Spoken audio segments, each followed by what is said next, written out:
It's down to the wire in the race for mayor of the city of North Charleston. In this edition of Quintin's Close-Ups, I sit down once again with one of the mayoral candidates, Ashley Peele, one-on-one. And if you haven't already, subscribe to my YouTube channel and download my free Quintin's Close-Ups app in your Apple or Google Play stores. Ashley Peele, welcome back to Quintin's Close-Ups. Quintin, it is so good to be with you. This is round 3 of our interviews. This is great. It is great, and obviously it's down to the wire. Mm-hmm. You're one of the mayoral candidates. But who is Ashley Peele as a North Charleston mayoral candidate? Right now, truthfully, she's very busy. Ashley Peele, there's 10 days until Election Day. So you can imagine this is the mad dash to the finish line, making sure we're getting out the vote, making sure residents are aware that the election is upcoming. But, it's been like that for the past 8-9 months. So it's not much different. It's been a very busy campaign season, but it's been really fulfilling. And I think I've said this to you before, just the experience that I've had talking to residents, networking in my community, and understanding really deeply what the issues are. Bringing those issues to the surface has been a really rewarding experience. So there's a good return on all of that effort that we've been exerting in this campaign. You talk about difference. Obviously, you're a resident of North Charleston, but also you're now a North Charleston mayoral candidate. That's right. If you were to take a step back and look at this race from the outside, how would you look at it as both a resident and a mayoral candidate? Yeah, as a candidate, I try to represent the issues that are important to me as a resident. So, those two are married somewhat. As a resident, I want to live in North Charleston for the long haul. I want to be able to raise a family in North Charleston. I want to make sure that we're growing in the right way. We're kind of being environmentally conscious, and that there are opportunities for everyone in North Charleston. And those are the issues that I try to represent in my campaign as well. Those among the other issues that I'm hearing from residents. So, at this point, the candidate and the resident are really one and the same. Those lines have been blurred, but hopefully the candidate's doing a good enough job of representing the issues that Ashley Peele, the resident, felt even before this campaign kicked off. And I know just recently you sent an editorial to the Post and Courier. That's right. And I want to pick apart that particular first person call you wrote, and you said this quote, "I never imagined I'd become involved in politics. Certainly the profile of many politicians would indicate that politics aren't for people like me. But that's a perspective I hope to change." What is your perspective about politics now, since you are a mayoral candidate? Yeah, I had the perspective that I think a lot of folks share before getting into this campaign. And I don't have a political background. My background is in leadership and land planning. So when I think about the profile of a politician, it's not someone who kind of grew up poor like I did. It's not someone who's been to the public school system and kind of struggled in their youth to kind of make it out of poverty. But ultimately, I think that, and that's why I noted this in the editorial, I think it's important that we break the paradigm or the perspective that normal citizens can't be involved in the political process. Ultimately, we need more normal citizens who have ties to their community and have deep roots in their community to kind of stand up and get engaged. I mean, I think that's the way that we make sure our voices are heard. That's the way we change the trajectory if we don't like where we're going as a city or as a nation. As a matter of fact, you said this quote, "We need fewer candidates who are looking to be well-connected to the powerful elite and more candidates who are well-connected to the communities and the issues in those communities." What are the issues right now? Well, we have a lot of issues in North Charleston. And, I often tell folks we've got a lot of good things going for us in North Charleston. There's a lot of great to build on that the previous administration has really had, his hand to play in that. So a lot of things to be grateful for, but we can't really become a great city until we address some of these issues. Top of mind, and this is what I'm hearing most often from residents, is our crime. We got to do something to reduce our crime. We can't consistently, open the newspaper and see these negative stories about North Charleston. Ultimately, that's not going to be how we attract residents, and that's not going to be how we keep residents. So we've got to be focused on our crime. We've got to be focused on our infrastructure and our development, and those two things are tied closely together. But talk to many residents who are dealing with flooding as an issue, that they didn't experience 5 or 10 years ago. And so a lot of these things are connected. How we're developing is going to impact, how you might be dealing with floodwater management and those sorts of things. So got to be conscious about the environment as we're developing and conscious about our infrastructure so that, when you're driving to work, on I-26, you're not, or Dorchester Road, Ashley Phosphate Road, really any major road in North Charleston, if you're there during rush hour, you're going to be sitting in traffic for an hour. So we're going to continue to grow. We're going to continue to bring people into North Charleston. It's how we're tackling those issues that are going to be really important, especially as voters go to the polls on November 5th. And I want to finish with the editorial in just a second. You talked about, obviously, North Charleston growing. In the next 5 years, how many residents do you expect the city of Charleston, North Charleston, that is, to receive? Yeah, I think the average right now is we're getting 60 residents a day coming to our area. I don't think that trend is going to slow down in the next 5 to 10 years. Right now, North Charleston has the benefit of having some affordable houses left, and so the workforce of the city of Charleston, the workforce of town of Mount Pleasant, this is a great place for folks to be able to live and kind of commute to those areas. So I think we're a hub for residents in the Tri-County area to find affordable housing. But I think as we grow as a city, we got a lot of accolades to our own name. So folks who are moving into the area, bringing in young families, looking for a great quality of life, they're choosing North Charleston as well. So we're going to continue to grow. I think if anything, that 60 average people per day is only going to increase. 2 questions. How do you define housing these days? Is it affordable housing, workforce housing, or attainable housing? And the other question that I want to get back to is this. When it comes to quality of life, how do you define it in North Charleston these days? Yeah, well, we'll start with the housing, and it can be any mix of that. And I want to be careful when I say affordable housing. A lot of people jump to think, Section 8 or public housing. Okay. And obviously, there's a need for that, but a growing need, a larger need is those people who aren't living in poverty. They don't meet the income standards to get Section 8 housing, but they're making minimum wage. They're working multiple jobs, and they're looking for affordability in North Charleston. And so whether we're looking at workforce housing, which I think North Charleston has a little bit of already, or programs just to maintain below market rate units for those who might not qualify for the low income housing Section 8, but are still making just at an income level where they need a little bit of support to be able to live in North Charleston. We really got to be thinking broadly about this, and everything is on the table at this point because housing is so important, and we want our residents who live in North Charleston now to be able to afford to live in North Charleston 10, 20 years as we continue to grow. Switching gears, the quality of life, residents, it's simple. I mean, they want to be able to raise their children in North Charleston. They want to be able to put healthy food on the table. They want to be able to send their kids to get a good education in our public schools. They want to be able to let their kids play outside without worrying about, them being hit by stray gunfire. I mean, these are not complex issues, and these are really the quality of life issues that we're going to need to tackle, again, if we want to be a great city and we want to make sure our residents are staying here in North Charleston for the long term. How much does it cost to actually live in North Charleston?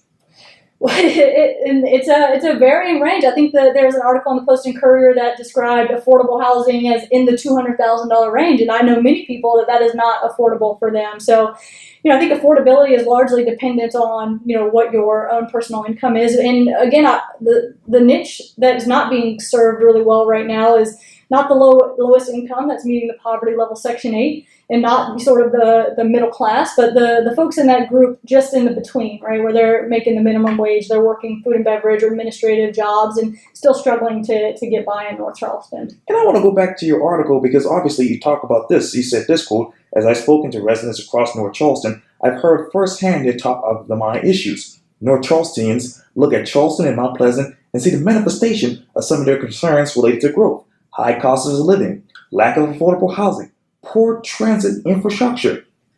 How much money does North Charleston need to fix its transportation system?"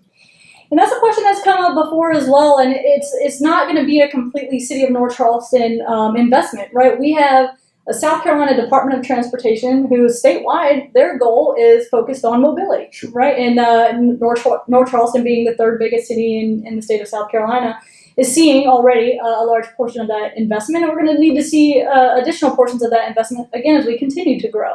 So the state level funding, but also federal level funding as well. So there are programs at the state level and at the national level that we need to be making sure that we're taking advantage of so that we can address some of our issues. And transit isn't an issue that only affects North Charleston. Ultimately, we want to connect our city from within, but we want to connect our city to the rest of the Tri-County area. So this is a City of Charleston issue. This is a Town of Mount Pleasant issue. This is a City of North Charleston issue, a City of Somerville issue. This is an issue that affects all of those counties that cover those. So it's really collaborating with those groups to make sure we're putting a focus on this and that we have a collaborative plan in place for not just mobility within North Charleston, but across the Tri-County. If you were to be elected mayor and you're sitting in front of city council at a typical city council meeting on Thursday night, and if you're looking for money for transportation, how much money would you request from the federal and state governments in your mind? Well, I think we got to request more than we expected they would give. You always shoot for the max. And then I think when we look at our own budget, we kind of got to make sure that the budget aligns with our priorities. The city of North Charleston has a limited number of resources. And what we don't want to do is increase taxes so that our residents are suffering the burden of some of these issues related to our growth. So we want to make sure that the city's priorities match the city's resources. And if our highest priority issue to solve is crime, is affordability, is transit, that should be reflected in the city budget as well. So I want to make sure we're taking a good hard look at our current expenditures on the city of North Charleston budget. I know a lot of money goes into special projects, and there's not a lot of transparency there with what those projects are. So let's evaluate, make sure that those investments are meeting the priorities that the residents of North Charleston have said these are the most important things we want the city to be working on. What are the current expenditures right now? The city of North Charleston manages a budget of about $130 million annually. So, a lot of that goes to our police force, our police protection and emergency response, rightly so. But a lot of that is, general city expenses related to salaries in the workforce, and then the projects that the city is prioritizing. And so that's, again, where I want to make sure we're putting a special focus and make sure that the way we're prioritizing the issues right now, that those are reflective of what I've heard as I've kind of talked to residents across the city. And then the budget that we're spending on each of those, tackling each of those issues is reflective of that prioritization. What are those projects that you want some sort of clarity in right now when it comes to transparency? In general, I think that our government at all levels could benefit from some more transparency. And that's something I hope to bring to the mayor's office is, transparency, not just about where the funds that our taxpaying citizens are paying into the city, where those are going, but also just in general operations. How are we bringing businesses to North Charleston? What are the types of priorities or the criteria that we're using to say, here's the type of company we want to come to North Charleston? How are we prioritizing our infrastructure projects? Those sorts of things. There's a lot of it's a bit opaque, I think, when you're just a normal resident and you're trying to understand what's going on in city government. It's a little complex and not very clear. So I hope to eliminate some of that, bring politics closer to the people with some of that transparency. And that transparency should certainly extend to the budget. We shouldn't have line items that aren't very clear about what they are, especially if they have a high price tag attributed to them. What criteria do you use to bring more businesses to the city of North Charleston? And this is an area I think we've done pretty well with, bringing some high-profile national companies to North Charleston, and Boeing and Mercedes-Benz. I hope to continue to do that. I want to make sure that we're bringing in businesses that are going to be good corporate citizens, which essentially means let's make sure that these are companies that are willing to address some of the issues that are going to be caused by the growth that they themselves are bringing. Right, so as you bring these companies in and you bring these jobs in, you're going to bring problems related to growth. Your traffic issues, your housing issues, and so do we have good corporate citizens who are willing to work with the city to tackle those problems? And so, really, let's bring in high-profile companies with high-wage jobs that are going to North Charleston residents, and these companies that are committed to really giving back, investing in North Charleston, and being good parts of the community here in North Charleston. What problems have Boeing contributed to when it comes to growth in North Charleston? I think the same issues that occur when any sort of influx of people come to the area. The traffic is going to get a little bit worse, especially in those areas where people are trying to get to and from work from Boeing to maybe they live in North Charleston, maybe they live in Somerville and they're just commuting through North Charleston. Sure. So we deal with some of those influxes in traffic, the housing, obviously being one of the areas of affordable housing. If you work at Boeing, you're going to want to live close to where you work, as any person should. And so making sure that we have, the right housing supply to support these workers who are kind of wanting to be able to live close to where they work. So, and we got to think about the environment as well. What kind of impacts to drainage or, big weather events will occur because we've developed land that was previously undeveloped, those sorts of things. But I think these are things that happen with growth in general, and it's no one company that's going to come and exacerbate these issues single-handedly, but it's the type of growth that we want to have as a city. We just need to have the right plan to address some of these issues. Now, what type of housing supplies do the city of North Charleston need right now? I think we've done a good job with single-family homes. We have, I live in the Park Circle area, and when I bought my home, it was an affordable, old-style home, and I think we have a lot of those, and we talk about supply. But what we lack is some of that density that can address some of the supply and demand. So making sure that we have apartment complexes that can, provide housing for some of our younger adults who might not want a single-family home, might not want the responsibility of yard maintenance. units, making sure that we're focusing on some of that density, but also getting creative about how we're working with our partners, the organizations that already exist today to address some of the affordable housing issues, that we're working in a smart way with them to provide additional housing for those that might need a little bit of extra help because the cost of living is just going up in North Charleston. And I got to fast forward towards the end of the editorial because you said this too. The Department of Housing will work with the community to develop affordable housing solutions. What solutions do you have for workforce housing? Well, I think that the workforce housing, we have a framework for that already in North Charleston, I believe in the old Naval Yard area. So we can evaluate how well that's working, any takeaways, key successes, or things that we would want to do differently in another workforce housing project. But it really creating that Department of Housing, which we don't have today as a city, is so vital. A city of our size really needs a department focused on these initiatives, focused every day when they come to work, focused on how can we make sure housing is attainable for different income levels here in North Charleston, and that the quality of life isn't impacted as we start implementing some of these initiatives. So, there are cities around the country that are dealing with affordability issues, and we need to be taking a look at what's working well across the nation for cities that have similar profiles as North Charleston, implementing best practices, and then continuing to iterate as we learn, because I think we're constantly in a learning process. I think the entire nation is constantly learning as we try to implement different affordable housing policies. So let's take in what we're learning about what's working well, apply that. What's not working well, let's iterate on. And let me move over to the police department. You also said this too. I'll also work with Police Chief Reggie Burgess to advance his vision for addressing our city's crime and improving community relations with more transparency and data-based reporting, that is. When you look at that transparency data, that is, what do you see exactly right now? Well, not a whole lot. The definition of transparency is being able to see through it, and there's not a whole lot of that right now, so not seeing a ton of that. One of the takeaways from the City of Charleston's police bias audit was that there needs to be more transparency across the board. The data about the number of traffic stops, the number of arrests, the number of times we use force within our police department, making that information available. But then as we're evaluating our own selves, our own department and the bias within our department and our new training initiatives we want to engage, making all that information transparent. Ultimately, we're only going to get better as a police department if we build that trust with the community or rebuild some of that trust. And that trust is going to come with some of that transparency. If the community knows the project that we're working on, if they know the areas that we've identified as our strengths and our weaknesses and things that we're working to improve on, that's going to make that all that much easier when we're trying to work with the community to advance our initiatives. What are the weaknesses and strengths in the neighborhoods when it comes to the police department? Well, I have a great respect for our police force. I think it takes it takes a great deal to become a law enforcement officer. And I have two brothers in the military, and I know what it's like to, have a life of service. And I know the impacts to those folks' families. And so I have a great appreciation for what this group has sacrificed and what they're doing for the community. That said, there's always room for improvement. We always want to be self-reflective and kind of think about what are the things that we need to change to become better as a team. And I think Reggie Burgess is doing a good job there. Ultimately, he's been on the job for a little over a year and a half.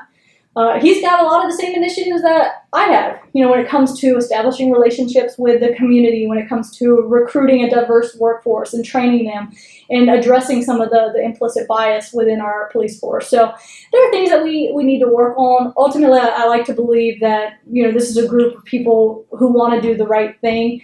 And by kind of self-reflecting and seeing what we can improve on, we're only going to become a better team because of that. Let me move to the south end of the city, because you said this in the editorial towards the end. You said this quote, and with better negotiators at the table, that is, and with better negotiators at the table, I'm confident that we'll be able to bring a grocery store to our south end. In the meantime, I'll explore food co-ops and community-based food access programs that bring local food to people where they are. So what are those programs? And tell me about those food co-ops. Yeah. The city, the current administration spoke about co-ops and that if we aren't able to bring a grocery store to this area, the city would invest in one. Right? We haven't seen that investment and we haven't seen a grocery store. And this is such a critical issue. And when I talk to residents in the South End, this is their number one issue. And it's been an issue. We haven't had a grocery store in that area since 2005. All right. So this is a very long time for these residents to be without healthy food access. So, I've not been at the negotiating table. I tend to take folks at their word that it's become a very difficult negotiation. I wonder what a different negotiator would do. Ultimately, that's my experience. My current job in my business is to negotiate with folks on win-win solutions. And I'm confident that we could get there with North Charleston. With the growth that we have, it would seem a win-win for anyone willing to invest in that area. But the reality is that grocery store isn't going to be here tomorrow. And what are these residents going to do in the interim? Because we have to provide healthy food access to our residents. It should be a fundamental right. So exploring things like food co-ops, there are programs in North Charleston that are already focused on bringing healthy food to these areas. So Low Country Street Grocery is a mobile produce store that can bring this fresh produce into these areas, and it takes EBT and SNAP and the Healthy Bucks. And so being able to take advantage of programs like that, making sure we're investing as a city in programs that are already working. Fresh Future Farms out there in Chicora, Cherokee. Jermaine Jenkins, yes, out there doing the work, right? She's growing the fresh produce right there on site and then selling it in her store for residents of that community. So we got to make sure we're looking as a city at those programs that are already, folks are invested in solving this problem. So how can we help them while we're waiting to get a grocery store? And if you were in office today as mayor, how much would you invest in a food co-op for the South End? I would want to, again, look at what's working well with other cities. I think, South Carolina, we're a big agricultural state, and we're producing a lot of fresh food.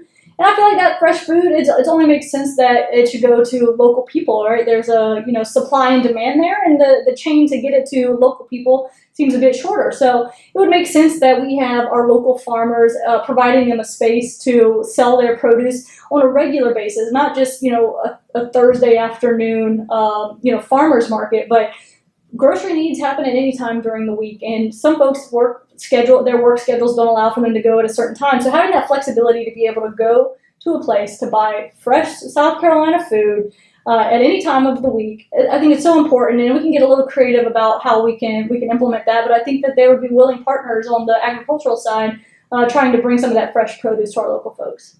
Ashley Peele, thank you so much for your time. And again, welcome back to Quintin's Close-Ups, and thank you for taking time off the campaign trail to come here. Absolutely. Thank you so much for having me. 10 days, you all. Let's make sure we're out there voting November 5th. And good luck to you. Thank you very much. Thanks all. Thank you.